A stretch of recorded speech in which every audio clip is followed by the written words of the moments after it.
प्रियंका बड़े ब्लॉग में आप लोग का स्वागत है। आज आप लोग के लिए एक मज़ेदार गारी गीत सुनाएंगे, तो आप लोग लास्ट तक वीडियो को आप लोग देखिएगा। ऐसे गीत कभी नहीं सुने होंगे आप लोग। अरे आइल बा उर्दी भी काए उर्दी बड़ा मज़ेदार, अरे आइल बा उर्दी भी काए उर्दी बड़ मज़ेदार, से उर्दी खाई है समधी का बहिनी, से उर्दी खाई है समधी के बहिनी, अरे खात गर्भ रही जाय उर्दी बड़े मज़ेदार, से खाता रह जई है गर्भ उर्दी बड़े मज़ेदार।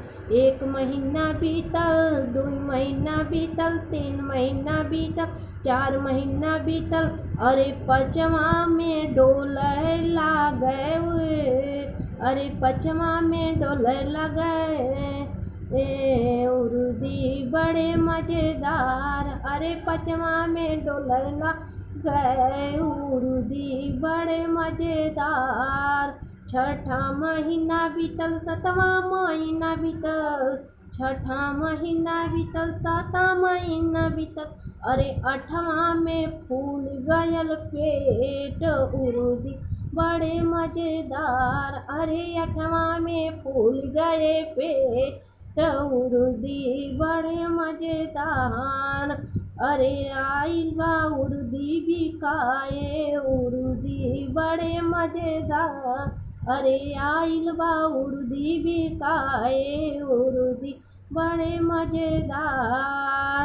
7 महीना बीतत, 8 महीना बीतल, 7 महीना बीतल, 8 महीना बीतल, अरे 9वां में भये नंदलाल उर्दी बड़े मज़ेदार, अरे 9वां में भये नंदलाल उर्दी बड़े मज़ेदार। मुहवा रुमाल धके रोए कमल रामा, मुहवा रुमाल धके रोए कमल रामा, रोए कमल रामा, हुई है न लड़का के बाप उर्दी बड़े मज़ेदार, के हुई है लड़का के बाप उर्दी बड़े मज़ेदार। हेलो दोस्तों, प्रियंका बड़े ब्लॉग में आप लोग का स्वागत है। अगर ये वीडियो आप लोग को अच्छा लगा तो लाइक सब्सक्राइब शेयर करिए।